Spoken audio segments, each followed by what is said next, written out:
नमस्कार बच्चों, मैं प्रियंका माथुर राजस्थान सरकार और वेदांता के CSR इनिशिएटिव ई कक्षा में आप सभी का स्वागत करती हूं और हमारे टेक्निकल पार्टनर है मिशन ज्ञान। बच्चों, हम पढ़ रहे हैं कक्षा 8 की गणित और हमने शुरू किया है अध्याय 8 राशियों की तुलना। इससे पिछले वीडियो में हम प्रश्नावली 8.2 हल कर चुके थे। आज हम हल करेंगे प्रश्नावली 8.3 के उदाहरण। उससे पहले हम कुछ टॉपिक समझते हैं, तो शुरू करते हैं। पहला टॉपिक आज का जो है ब्याज। अब आपको समझना है कि ब्याज होता क्या है।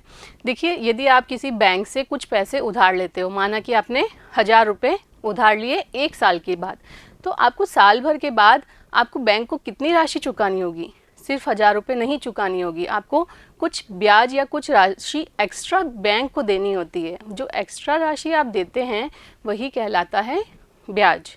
इसी तरह आपने कुछ पैसे बैंक में जमा कराए, तो साल भर बाद आप जब निकालने जाओगे तो बैंक आपकी जमा की गई राशि पे कुछ एक्स्ट्रा धन आपको देगा। तो जो एक्स्ट्रा धन देता है वही कहलाता है ब्याज। तो देखिए, इसकी परिभाषा क्या है। बैंक अथवा डाकघर जैसी संस्थाओं के पास जमा किए गए धन पर इन संस्थाओं द्वारा भुगतान किया गया अतिरिक्त धन ब्याज कहलाता है। तो यहाँ ये बात समझ में आ गई। आगे देखिए, ब्याज 2 प्रकार के होते हैं, एक साधारण ब्याज और एक होता है चक्रवृद्धि ब्याज। तो साधारण ब्याज आप कक्षा 7 में पढ़ के आ चुके हैं। तो साधारण ब्याज क्या होता है? मूलधन गुणा दर गुणा समय बटा 100, ये इसका सूत्र होता है। ये सूत्र आप 7वीं कक्षा में पढ़ चुके हो। एक बार फिर से रिवाइज करते हैं कि साधारण ब्याज होता क्या है। देखिए, जैसे आपने 100 रुपये बैंक में जमा कराए 2 वर्ष के लिए, क्लियर, 2 वर्ष के लिए, और आपको दर क्या दे रहा है? ब्याज की दर क्या है जो बैंक द्वारा आपको दी जा रही है? 10% वार्षिक दर से आपको ब्याज दिया जा रहा है। इसका मतलब 1 साल के बाद आपका धन कितना हो जाएगा? तो उसका पहले आपको ब्याज निकालना होगा। तो ब्याज कितना हो जाएगा? 100 का 10%। इस 100 रुपये पर ही तो 10% का ब्याज मिल रहा है, तो 100 का 10% निकालेंगे, कितना होता है? 100 गुणा 10 बटा 100। इस 100 से 100 कट गया तो ₹10। तो अगर आप साल भर के बाद अगर निकाल लेते हैं अपना पैसा, तो बैंक कितना रुपए देगा? ये 100 रुपये तो है ही, प्लस क्या आ जाएगा? प्लस ये वाला ब्याज, तो ये आ जाएगा 110 रुपये। अगर आपने 1 साल के बाद नहीं निकाला है तो आप निकाल रहे हो 2 साल बाद, तो दूसरे साल का भी कितना? 100 का 10% ब्याज, 10 रुपये और जुड़ जाएगा। तो किस में जुड़ेगा? ये 110 तो हो गए थे 1 साल के बाद, फिर दूसरे साल का ब्याज भी 10 रुपये, तो ये आ गया 120 रुपये। तो इसका मतलब बैंक आपको 100 की जगह कितने रुपए लौटाएगा? 120 रुपये। तो साधारण ब्याज में हम देखते हैं कि आप इसको 3 साल के लिए निकालते तो तीसरे साल के 10 रुपये और ऐड हो जाते, तीसरे साल का ब्याज भी 10 रुपये, तो ये हो जाते 130 रुपये। तो इसका मतलब साधारण ब्याज में हम क्या देखते हैं? प्रति वर्ष ब्याज समान रहता है। 10 रुपये 5 साल के लिए निकाला तो 10 5 बार ऐड हो जाएगा। क्लियर हो रहा है? तो साधारण ब्याज का सूत्र है मूलधन गुणा दर गुणा समय बटा 100। मूलधन को आप लिखते हैं प्रिंसिपल, इसलिए P, दर को बोलते हैं रेट मतलब R, समय को बोलते हैं टाइम मतलब T। तो साधारण ब्याज बराबर P into R into T upon 100, और साधारण ब्याज होता है सिंपल इंटरेस्ट, तो इसको लिख सकते हैं SI बराबर P into R into T upon 100। ये क्लियर है? साधारण ब्याज ये आपने पढ़ चुके हैं कक्षा 7 में। ब्याज सहित लौटाया जाने वाला धन कहलाता है मिश्र धन। मिश्र धन क्या होता है? मूलधन प्लस ब्याज। जो मूलधन है वह तो है ही, इसके साथ क्या जुड़ जाता है? ब्याज। क्लियर है? अब हमको इस अध्याय में पढ़ना है चक्रवृद्धि ब्याज। तो चक्रवृद्धि ब्याज क्या होता है? तो सामान्यतः जो भी बैंक आपको उधार देती है वह हमेशा चक्रवृद्धि ब्याज पे उधार देती है, साधारण ब्याज पे कोई बैंक उधार नहीं देती। तो चक्रवृद्धि क्या होता है? चक्रवृद्धि ब्याज क्या होता है? तो ब्याज का परिकलन पिछले वर्ष की राशि पर किया जाता है, इसे ब्याज का संयोजन अथवा चक्रवृद्धि ब्याज कहते हैं। कैसे? देखिए, इसको उदाहरण से समझते हैं। उदाहरण लिया, एक मूलधन है आपके पास 1000 रुपये, समय 2 वर्ष, ब्याज दर 10%। बैंक में आपने जमा कराए हैं 1000 रुपये 2 साल के लिए, और ब्याज की दर क्या है? 10% वार्षिक। तो आपको चक्रवृद्धि ब्याज ज्ञात करना है। तो देखिए पहला वर्ष, पहले वर्ष के लिए क्या हो गया, साधारण ब्याज निकाला अपन ने। साधारण ब्याज का सूत्र अभी आप पढ़ चुके हैं, P into R into T. P की जगह P1 कितना है, ये 1000 रुपये जमा कराएं आपने बैंक में, इंटू आर, आर कितना है, दर 10% गुणा टी। टी की जगह पहले वर्ष के अंत के लिए अपन ब्याज निकाल रहे हैं, 1 साल बाद कितना ब्याज लगेगा, तो ये हो गया इंटू 1/100। इसको हल करने पे आए 100 रुपये। ये है सिंपल इंटरेस्ट, मतलब 1 साल के बाद कितना ब्याज मिला आपको, तो ये है 100 रुपये। ठीक है, यहाँ तक। आगे देखिए, तो पहले वर्ष का मिश्रधन कितना बन गया, मूलधन प्लस ब्याज। मूलधन कितना है, 1000 रुपये जमा कराए थे प्लस ब्याज 100 रुपये मिला, तो ये हो गए 1100 रुपये। अगर आप पहले वर्ष के बाद बाहर निकालते हो अपना पैसा तो कितना मिलता है, 1100 रुपये। अब आते हैं अपन, तो पहले वर्ष के लिए सिंपल इंटरेस्ट और कंपाउंड इंटरेस्ट या साधारण ब्याज और चक्रवृद्धि ब्याज समान होता है। अब चलते हैं अपन दूसरे वर्ष के लिए, द्वितीय वर्ष के लिए क्या हो जाएगा, देखिए ये जो साधारण ब्याज पहले वर्ष के लिए निकाला था, इससे अपन ने निकाल लिया पहले वर्ष का मिश्रधन। मतलब आपकी जो राशि 1000 रुपये है, अब वो कितनी हो गई है, ब्याज सहित 1100 रुपये की हो गई है। तो अब आपका जो ब्याज कैलकुलेट किया जाएगा द्वितीय वर्ष का, वह किया जाएगा इस राशि पर। अब आपका मूलधन क्या हो गया है, 1000 रुपये तो साल भर पहले था, अब आपका मूलधन हो गया है 1100 रुपये। तो अब जो ब्याज कैलकुलेट किया जाएगा या निकाला जाएगा वह होगा इस 1100 रुपये पर। तो देखिए क्या लिखा है, साधारण ब्याज SI 2 द्वितीय वर्ष के लिए, ये हो गया P2 into R into T upon 100। जो मूलधन था वो मूलधन P1 नहीं रखे, अब ये हो गया है ये वाला P2, जो A1 है वह P2 बन जाएगा। जो पहले साल के बाद मिश्रधन बन गया है वह आपका बन जाएगा दूसरे साल के लिए मूलधन। क्लियर। तो यहाँ P2 into R into T upon 100। तो P2 की जगह अब आप कितना लिखेंगे, 1100 गुणा 10 गुणा 1/100। इसको हल करा तो कितना ब्याज मिला, ₹110। पहले कितना ब्याज मिला था आपको, ये देखिए 100 रुपये। अब कितना ब्याज मिल रहा है, 110 रुपये। जबकि साधारण ब्याज में हमने देखा था कि प्रत्येक वर्ष ब्याज की राशि क्या थी, समान थी, 10-10 रुपये मिल रही थी। यहाँ पे क्या हुआ, ब्याज की राशि बढ़ रही है, ये 100 रुपये था, अगले वर्ष 110 रुपये मिले हैं आपको। तब देखिए दूसरे वर्ष का मिश्रधन कितना हो जाएगा, यहाँ तक आपको 1100 रुपये बन गए थे, आपकी राशि 1000 की 1100 बन गई थी। दूसरे वर्ष में ये 1100 प्लस 110 मतलब 1210 रुपये आपको मिलेंगे। आपने 1000 रुपये जमा कराए थे, अब आप निकालोगे तो कितने रुपए मिलेंगे आपको, 1210 रुपये मिलेंगे। तो चक्रवृद्धि ब्याज कितना हो जाएगा, मिश्रधन माइनस मूलधन। ये मिश्रधन है, मिश्रधन माइनस 1000 तो ₹210। क्लियर हुआ। इसी की जगह अगर चक्रवृद्धि ब्याज नहीं होके ये यहाँ साधारण ब्याज होता तो क्या होता है, यहाँ पर साधारण ब्याज पहले वर्ष के अंत में 100 रुपये है, दूसरे वर्ष के अंत में भी 100 रुपये होता, तो आपको कितनी राशि मिलती, 1000 मूलधन प्लस ब्याज पहले साल का 100 रुपये प्लस ब्याज दूसरे साल का 100 रुपये, तो मिलता आपको 1000 प्लस 100 प्लस 100 मतलब 1200 रुपये। और चक्रवृद्धि ब्याज है तो आपको कितनी राशि मिल रही है, 1210 रुपये। क्लियर हुआ साधारण ब्याज और चक्रवृद्धि ब्याज, और इनमें अंतर भी समझ में आ गया। चलते हैं आगे, चक्रवृद्धि ब्याज के लिए सूत्र। अब अपन इसके लिए एक सूत्र बनाएंगे, कैसे देखिए, मूलधन मान लिया आपने P1 है, समय 2 वर्ष है, ब्याज दर 8% वार्षिक है। आगे देखिए साधारण ब्याज S1 2 वर्ष के लिए, तो अपन ने पहले वर्ष के लिए साधारण ब्याज निकाल रहे हैं S1 SI1 कितना हो जाएगा, P1 into R into T upon 100। ये सूत्र आपको याद ही है। यहाँ पर मूलधन P1 है इसलिए P1 इंटू आर, 8% है, इंटू टी, टी की जगह पहला वर्ष है तो अपन ने रख दिया यहाँ 1/100। तो इसको लिख सकते हैं P1 गुणा R/100, ये तो एक ही था गुणा, तो इसको लिख दिया P1 इंटू R/100। यहाँ तक समझ में आया। तो आगे देखिए, इसलिए 1 वर्ष के अंत में मिश्रधन कितना हो जाएगा, मूलधन प्लस ब्याज।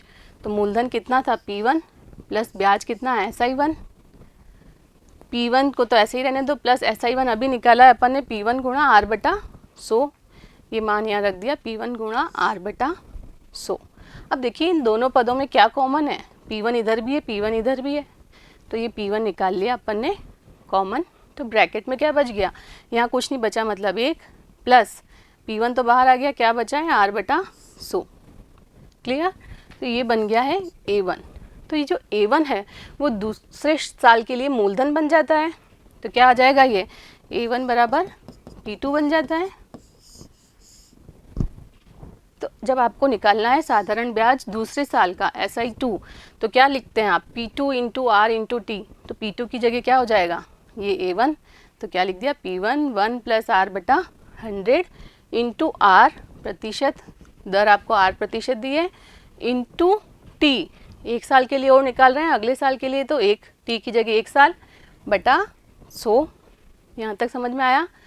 तो SI2 बराबर क्या हो जाएगा, P1 इंटू R अपॉन 100 लिख दिया, ये P1 R वही बटे में 100, और गुणे में क्या है 1 प्लस R बटा 100। ये क्लियर हुआ, ये कैसे लिखा, P1 R बटा 100, और ये ब्रैकेट में है ही गुणे में 1 प्लस R बटा 100। आगे देखिए A2 क्या है, दूसरे साल के अंत में मिश्र धन, तो कितना हो जाएगा, मूलधन प्लस SI2। मूलधन कितना था, P2 कितना है, ये A1 के बराबर, तो यहाँ लिख दिया P1 1 plus R upon 100 plus SI2 अभी अपन ने निकाला, ये आया, ये पूरा मान रख दिया, ये पूरा मान इसकी जगह रख दिया।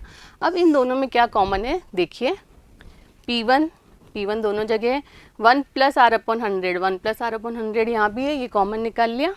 अब यहाँ तो सारा कॉमन में आ गया, तो बच गया 1 प्लस ये वाला प्लस, यहाँ पर क्या बचा है R बटा 100, ये R बटा 100, ठीक है। तो अब आपको A2 मिला कितना, A2 बराबर P1 1 प्लस R बटा 100 दो बार है, तो इसका स्क्वायर लगा दिया। क्लियर हुआ? ये 2 साल के अंत में मिश्र धन निकल रहा है P1 1 प्लस R बटा 100 की पावर 2। ऐसे ही आप तीसरे साल के लिए अगर निकालते तो ये हो जाता A3 बराबर P1 1 प्लस R बटा 100 की पावर 3। ऐसे ही आप n वर्षों के लिए निकालते तो ये हो जाता P1 1 प्लस R बटा 100 पावर n।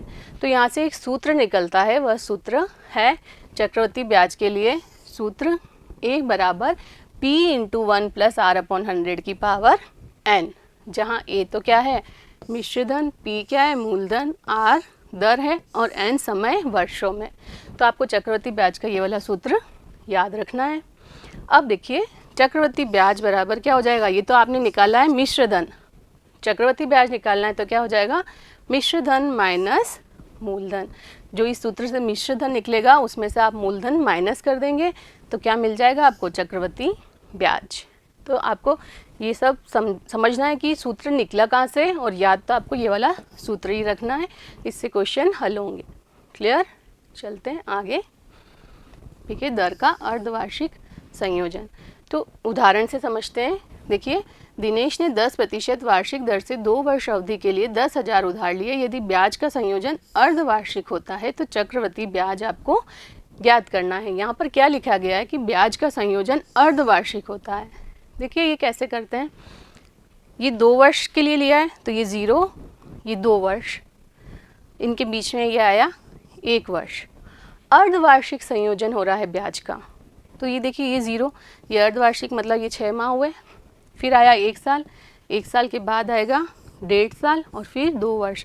तो हर 6-6 महीने के बाद में ब्याज का संयोजन हो रहा है। तो क्या मतलब यहाँ से लेके यहाँ तक 6 माह का आपको निकालना होगा ब्याज, फिर वह ब्याज जुड़ जाएगा मूलधन में। तो यहाँ से आगे के लिए क्या बन जाएगा, जो मिश्रधन यहाँ निकला है वह बन जाएगा मूलधन। फिर आगे के 6 महीने के लिए आपको ब्याज का संयोजन करना होगा, वह ब्याज जो निकलेगा वह मूलधन में जुड़ जाएगा। यहाँ पर जो आपको मिश्रधन मिला था उसमें ये वाला ब्याज जुड़ जाएगा, तो यहाँ पर अलग मूलधन बन जाएगा। फिर ब्याज का कैलकुलेशन करोगे, यहाँ पर अलग मूलधन बन जाएगा, फिर कैलकुलेशन करोगे यहाँ अलग मूलधन बन जाएगा। क्लियर हो रहा है? तो ब्याज का संयोजन 2 वर्षों में कितनी बार होगा, 1, ये 6 माह बाद 1, फिर साल भर बाद 1, फिर 1.5 साल बाद एक और फिर 2 साल बाद, तो मतलब 2 वर्ष में 4 बार आपको निकालना होगा। तो इसका मतलब ये जो राशि कहलाती है ये क्या होती है, अवधि। जितनी बार आपको संयोजन करना पड़ रहा है या ब्याज निकालना पड़ रहा है वह कहलाती है 4 रूपांतरण अवधि। तो ये रूपांतरण अवधि कितनी बार हो गई यहाँ पर, 2 वर्षों में 4 बार। तो आगे देखिए, वार्षिक दर आपको दी गई है 10%, तो अर्धवार्षिक दर क्या हो जाएगी इसकी, आधी, मतलब 5%। समय दिया गया है आपको 2 वर्ष, तो इसको आप क्या लिख सकते हैं, हर 6 महीने में ब्याज का संयोजन हो रहा है, इसका मतलब 4 6 माह हो गए। 2 वर्ष में 6 माह कितने हो जाएंगे, 4 बार, तो समय हो गया 2 वर्ष की जगह 4 6 माह। तब अमाउंट निकालने के लिए जो सूत्र था P1 + R/100 की पावर n, तो यहाँ पर क्या चेंज हो गया, दर तो हो गई आधी और समय हो गया दुगुना। क्लियर हुआ। तो दर 10% दी थी तो आपने लिख दिया 5, समय 2 वर्ष दिया था तो यहाँ लिख दिया 4। 2 का 4 क्यों लिख दिया, 2 वर्ष बराबर होते हैं 4 6 माही के। तो आप इसको हल करेंगे तो आपको अमाउंट कितना निकलेगा, 12,155.06 रुपये। और यहाँ से आप चक्रवृद्धि ब्याज निकाल सकते हैं, मिश्रधन माइनस मूलधन, तो ये आएगा ₹2155.06। तो आपको यहाँ सिर्फ ये ध्यान रखना है कि यदि अर्धवार्षिक संयोजन होता है ब्याज का, तो समय तो करना है आपको दुगुना और दर करनी है आधी। क्लियर हुआ, समझ में आया। चलते हैं इसके उदाहरण पर। देखिए उदाहरण नंबर 10 क्या दिया गया है, ₹10,000 की राशि 15% वार्षिक ब्याज दर पर 2 वर्ष के लिए उधार ली जाती है। इस राशि पर साधारण ब्याज और 2 वर्ष के अंत में भुगतान की जाने वाली राशि ज्ञात कीजिए। ये सवाल साधारण ब्याज पर आधारित है, तो हल करते हैं। मूलधन कितना दिया गया है, 10,000 रुपये, दर 15% वार्षिक। आगे देखिए 2 वर्ष, समय दिया है 2 वर्ष। तब आप साधारण ब्याज का सूत्र आपको आता है तो आप निकाल सकते हैं, इसलिए साधारण ब्याज बराबर कितना हो जाएगा, P × R × T/100, P × R × T/100। P की जगह कितना है, मूलधन 10,000, गुणा R 15% है, गुणा T समय 2 वर्ष है तो 2 लिख दिया अपॉन 100। ये 2 0 से 2 0 कट गया, 15 दूनी 30 और ये 2 0, 3,000 रुपये साधारण ब्याज के। क्लियर। अब आपसे पूछा गया था 2 वर्ष के अंत में भुगतान की जाने वाली राशि ज्ञात कीजिए, इसलिए 2 वर्ष के अंत में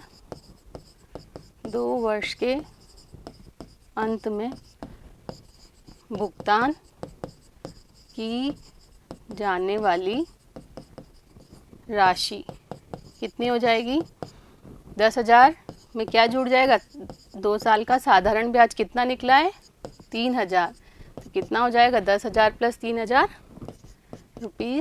13,000। क्लियर हुआ। उदाहरण नंबर 10वां। चलते हैं अगले उदाहरण पर। उदाहरण नंबर 11 देखिए क्या है, रुपीज़ दिए 12,600 का 2 वर्ष के लिए 10% वार्षिक दर से चक्रवृद्धि ब्याज ज्ञात कीजिए, जबकि ब्याज वार्षिक संयोजित होता है। हल शॉर्ट फॉर्म लिख रहे हैं, P की जगह P लिखेंगे हम, ₹12,600, T आपको दिया गया है 2 वर्ष, R दिया गया है 10%। क्लियर। तो आपको क्या बताना है, ब्याज चक्रवृद्धि ब्याज ज्ञात करना है। तो सबसे पहले तो आप मिश्रधन निकाल रहे हैं, A निकाल रहे हैं। A का सूत्र होता है P1 + R/100 पावर n।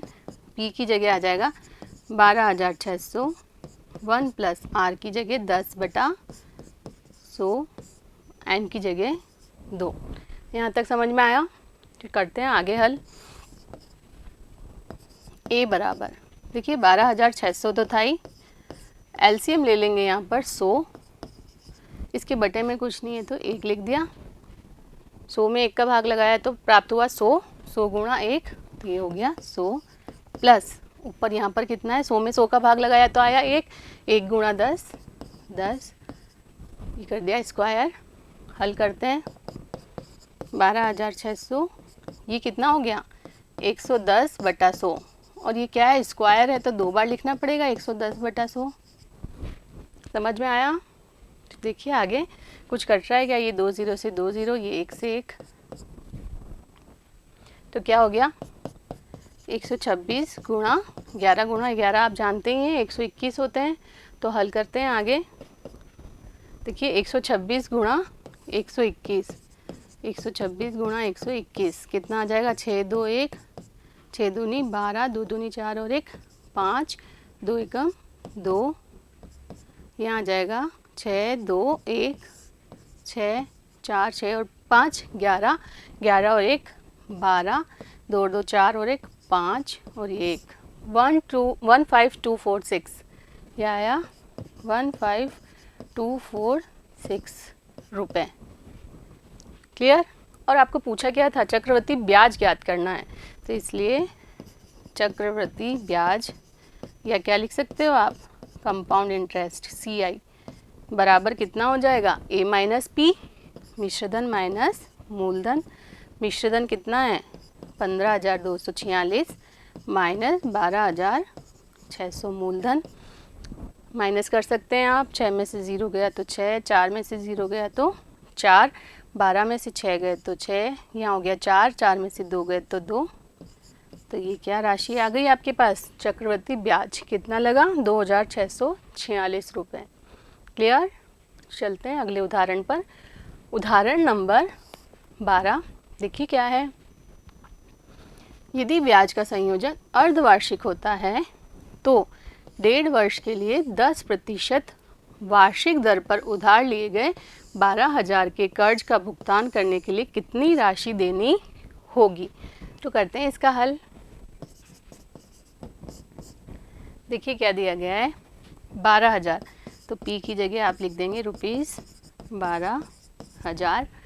समय T की जगह लिखा है आपको 1.5 वर्ष, तो 1.5 वर्ष को आप क्या लिख सकते हैं, क्योंकि अर्धवार्षिक संयोजन है, ये क्या लिखा है ब्याज का संयोजन अर्धवार्षिक होता है, तो क्या है समय दुगुना हो जाता है।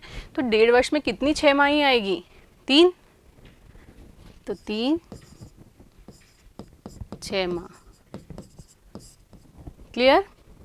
3 होंगी, 1 वर्ष में 2 होती है और ये आधा वर्ष और दिया गया है तो वो एक और बन जाएगी, इसका मतलब 3 6 माह। फिर क्या लिखा है, उधार लिए गए और दर दी गई है, दर को लिखा है R रेट 10% वार्षिक, तो ये कितनी हो जाएगी बराबर 5% अर्धवार्षिक, आधी हो जाती है दर। तब आप सूत्र लगाएंगे A बराबर P1 + R/100 power n। P की जगह कितना आ जाएगा 12,000, 1 + R की जगह अब आएगा 5/100 और n की जगह आएगा 3। हल करिए, 12,000 ये हो गया 105/100, एलसीएम लेंगे तो ये हो जाएगा 100 + 5 105/100 और पावर 3। पावर 3 है मतलब कितनी बार लिख देंगे, 3 बार।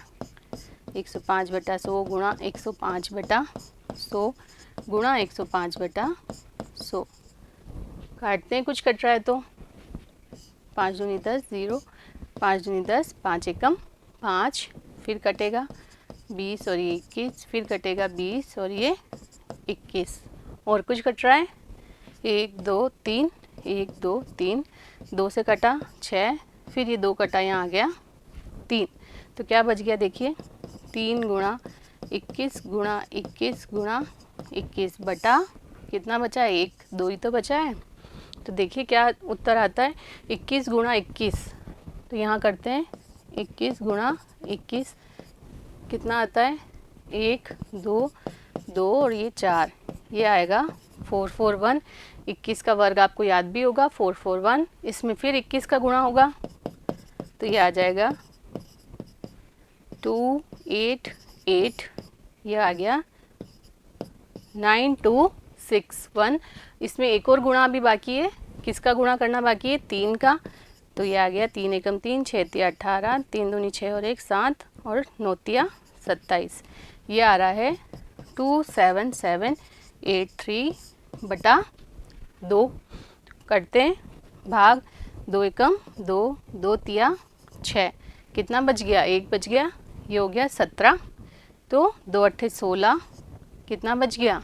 1 बच गया, ये हो गया 18, 2 नम 18, 2 एकम 2, 1 बचा 0.50 रुपीज़। कितना हो गया? 13,891.50। ये तो आपके पास क्या आया है? अमाउंट या मिश्र धन प्राप्त हुआ है।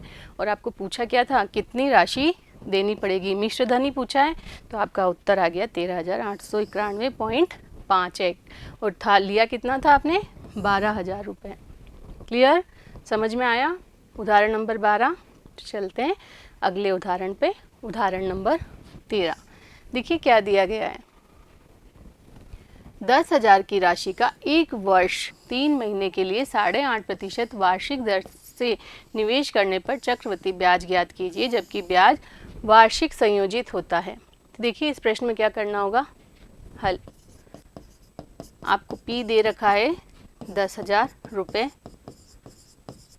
समय दिया गया है T 1 वर्ष और 3 माह।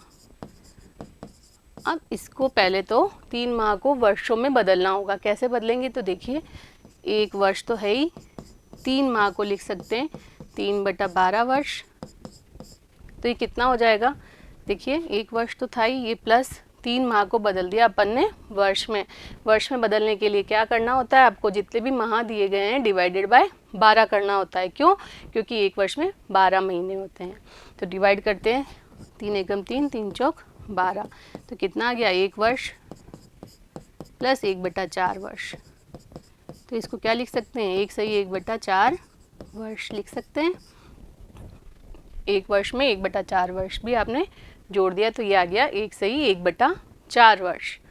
अब आगे देखिए, आपको आर रेट दी गई है 8.5% वार्षिक। तो ब्याज का संयोजन वार्षिक हो रहा है। अब आप कैसे ज्ञात करेंगे? आपको क्या ज्ञात करना है? चक्रवृद्धि ब्याज ज्ञात करना है 1 वर्ष 3 महीने के बाद। तो क्या करना होगा? सबसे पहले आप 1 वर्ष के बाद का ब्याज कैलकुलेट करेंगे, फिर मिश्र धन निकलेगा। वह मिश्र धन अगले 1/4 वर्ष के लिए मूलधन बन जाएगा। क्लियर? तो करते हैं हल। इसके बाद यहाँ पर 1 वर्ष बाद क्या हो जाएगा? 1 वर्ष बाद A बराबर P1 + R/100 पावर n। ये सूत्र आपको याद है। P की जगह क्या लिख देंगे? 10,000। 1 प्लस रेट कितनी है? 8.5%। इसको क्या लिख सकते हैं? 8 दूनी 16 प्लस 1 17/2%। 17/2% लिख सकते हैं। तो देखिए क्या हो जाएगा यहाँ? 17/2, 2 का गुणा 100 में भी हो जाएगा, तो 17/200 हो गया। पावर n, n की जगह आप 1 वर्ष के अंत में निकाल रहे हैं, तो ये हो गया पावर 1। तो कितना आया? 10,000। ये एलसीएम लिया आपने 200, तो यहाँ हो गया 200 + 17 पावर 1। तो कितना हो गया? 10,000 × 200, 17/200। यहाँ तक क्लियर है? हल कर लीजिए। 2 0 से 2 0 कट गए, 2 से कट गया, ये आ गया 50। 5 से गुणा करते हैं, 5 7 35, हासिल आई 3, 5 एकम 5 और 3 8, 5 दूनी 10 और ये वाला 1 0। तो साल भर के अंत में मिश्रधन कितना बन गया है? 10,850। अब हमको 1/4 वर्ष के लिए भी कैलकुलेट करना होगा सिंपल इंटरेस्ट। ठीक है, तो आप क्या करेंगे? अगले 1/4 वर्ष के लिए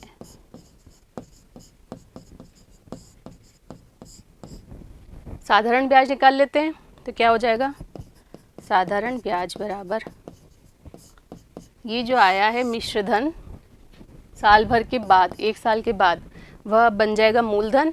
तो मूलधन की जगह लिखेंगे 10,850। आर रेट कितनी है 17/2 गुणा टाइम समय 1/4 वर्ष है, तो यहाँ लिखेंगे 1 और नीचे आ जाएगा बटा 4 और बटे में 100 तो ये होता ही है सूत्र का, P × R × T अपॉन 100 होता ही है, तो ये 100 लिख दिया। इसको हल करेंगे तो आपको मिल जाएगा अगले 1/4 वर्ष के लिए ब्याज कितना होगा। तो देखिए हल करते हैं। इसके आगे देखिए कितना है 10850 गुणा 17 बटे में है 4 दूनी 800, तो ये है बटे में 800। इसको हल करते हैं, 1 0 से यहाँ 1 0 कट गया और कुछ कट रहा है 5 से कट रहा है, 5 एकम 5, 3 बचे, यहाँ हो गया 30, 5 छंग 30, फिर 5 से 5 दूनी 10, 5 एकम 5, 3 बचे, ये हो गया 35, 5 7 35। तो ये आ रहा है यहाँ पर 217 गुणा 17 बटा 16। तो गुणा करके देख लेते हैं कितना होता है 217 गुणा 17, 7 7 ज़ा 49, 7 1 ज़ा 7, 7 और 4 11 होते हैं, 7 दूनी 14 और 1 15, 7 1 2 9, 7 और 1 8, 5 और 1 6, 2 और 1 3, 3 6 8 9, ये आ रहा है 3 6 8 9 डिवाइडेड बाय 16। इसको डिवाइड करना है आपको 16 से, 16 दूनी 32 होता है, बचे 4 और 8, 16 एकम 16, 16 दूनी 32, 16 तिया 48, ये आ गया 48। अब क्या बचा है 9, 9 नहीं जाता तो यहाँ गया 0, तो यहाँ भी लगाया 0, फिर क्या हो जाएगा यहाँ भी डॉट आ जाएगा, 90 लाना है। अब क्या करेंगे 16 पंजे 80 होता है, बच गए 10, 1 0 और आ गया, 16 16 छंग 96, तो लगाया 16 छंग 96 6 का, बस इतना काफ़ी है। तो आपके पास आया 230.56 रुपये। तो ये क्या निकाला है आपने अगले 1/4 वर्ष के लिए साधारण ब्याज, और आपसे पूछा क्या था वर्ष से निवेश करने पर चक्रवृद्धि ब्याज ज्ञात कीजिए, जबकि ब्याज वार्षिक संयोजित होता है। अब यहाँ पर तो आपने ये निकाला है मिश्रधन 1 साल के बाद का, तो यहाँ पर आपको ब्याज की राशि भी निकालनी है। तो देख लीजिए यहाँ पर आगे निकाल लेते हैं। 1 वर्ष के अंत में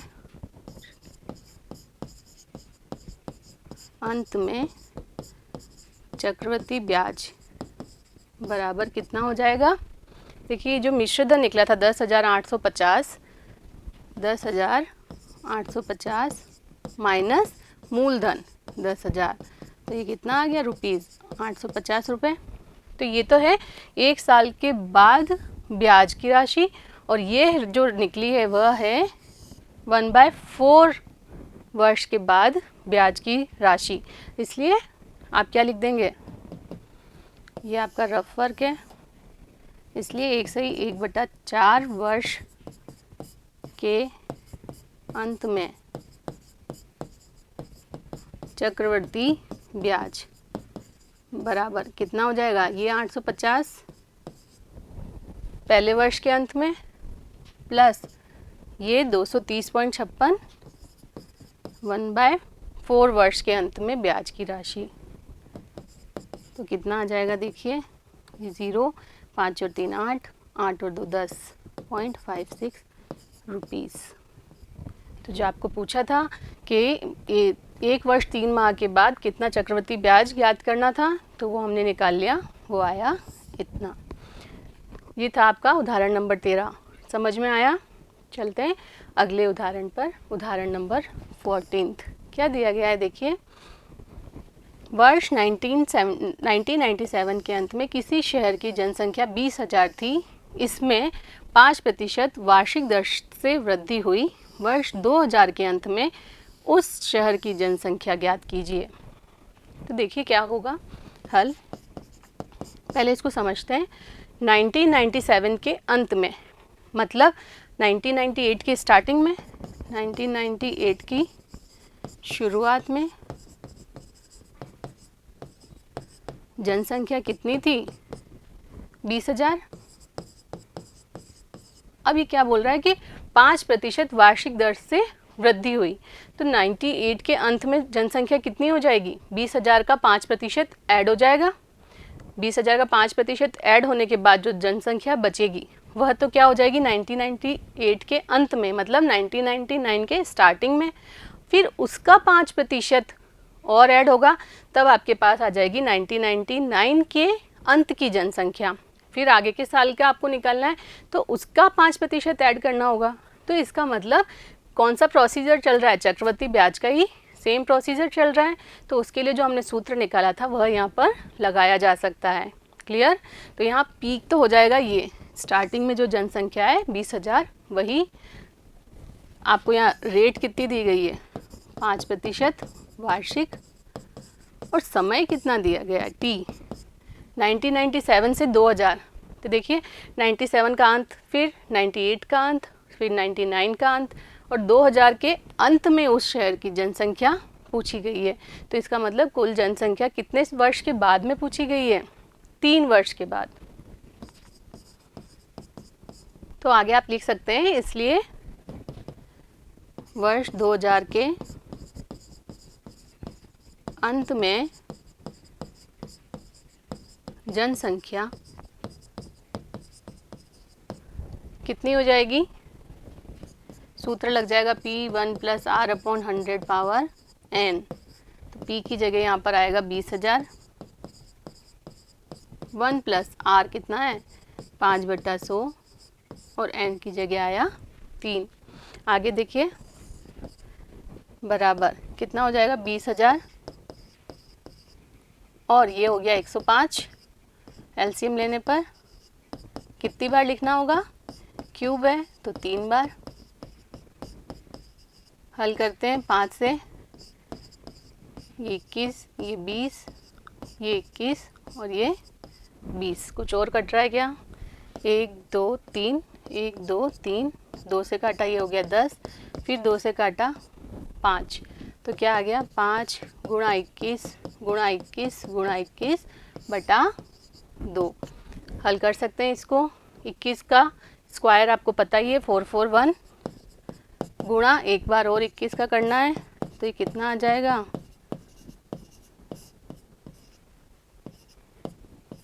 9261। इसमें गुणा और करना है आपको अभी 5 का। 9 5 से 45 और 1 46। तो ये आ रहा है 46305 बटा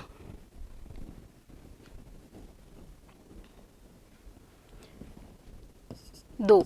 हल कर सकते हैं। देखिए 2 दूनी 4, 2 तिया 6, 2 एकम 2, 2 पंजे 10, 2 दूनी 4, 1 बचा है, 0 लग गया तो 10 हो गया, 2 पंजे 10। ये है जनसंख्या।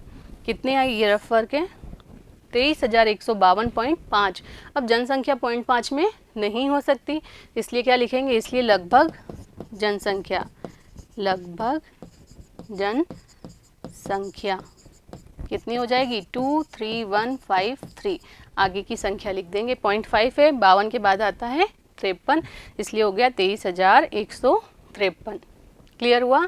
क्योंकि इसमें क्या हो रहा है, जैसे चक्रवृद्धि ब्याज में जुड़ता जाता है उसी तरीके से इसमें जनसंख्या जुड़ती जा रही है। तो इसलिए हमने कौन सा सूत्र लगाया है? चक्रवृद्धि ब्याज वाला सूत्र लगा के जनसंख्या निकाली है। क्लियर? चलते हैं आगे। उदाहरण नंबर 15वां क्या दिया है? देखिए, एक टीवी 21,000 में खरीदा गया। 1 वर्ष पश्चात टीवी के मूल्य में 5% अवमूल्यन हो गया, मतलब 5% की कमी हो गई। 1 वर्ष पश्चात टीवी का मूल्य आपको ज्ञात करना है। देखिए ऐसे प्रश्न कैसे होंगे हल। पहले आपने P लिख दिया, टीवी का मूल्य दिया गया था 21,000, रेट कितनी दी गई है? 5%, टाइम कितना है? 1 वर्ष। अब जब अवमूल्यन होता है या कमी होती है तब आपको क्या करना होता है, सूत्र में एक चेंज करना होता है। देखिए कौन सा चेंज, ए बराबर आपने ये पढ़ा है P1 + R/100 पावर n, ये पढ़ा है। अब यहाँ प्लस R जो रेट है, अगर 5% बढ़ रही होती तो +5/100 लिखते हैं। अभी अवमूल्यन हो रहा है मतलब कमी हो रही है, तो आप लिखेंगे यहाँ पर -5%। जो ये रेट है यहाँ पर ये प्लस का चिन्ह किस में बदल जाएगा, माइनस में। तो देखिए ए बराबर कितना हो जाएगा, पी की जगह 21,000, 1 आर की जगह है यहाँ पर 5%, समय 1 वर्ष पश्चात ही पूछा गया है, तो ये कितना आ जाएगा 21,000, 100 - 5/100, तो 21,000 गुणा 100 में से 5 गए तो बच गए 95/100, गुणा कर लेंगे 95 × 21, कितना आ जाएगा 5,991, तो कितने रुपए आ गया 1995। तो 1 वर्ष बाद उसकी कीमत कितनी हो गई 1995,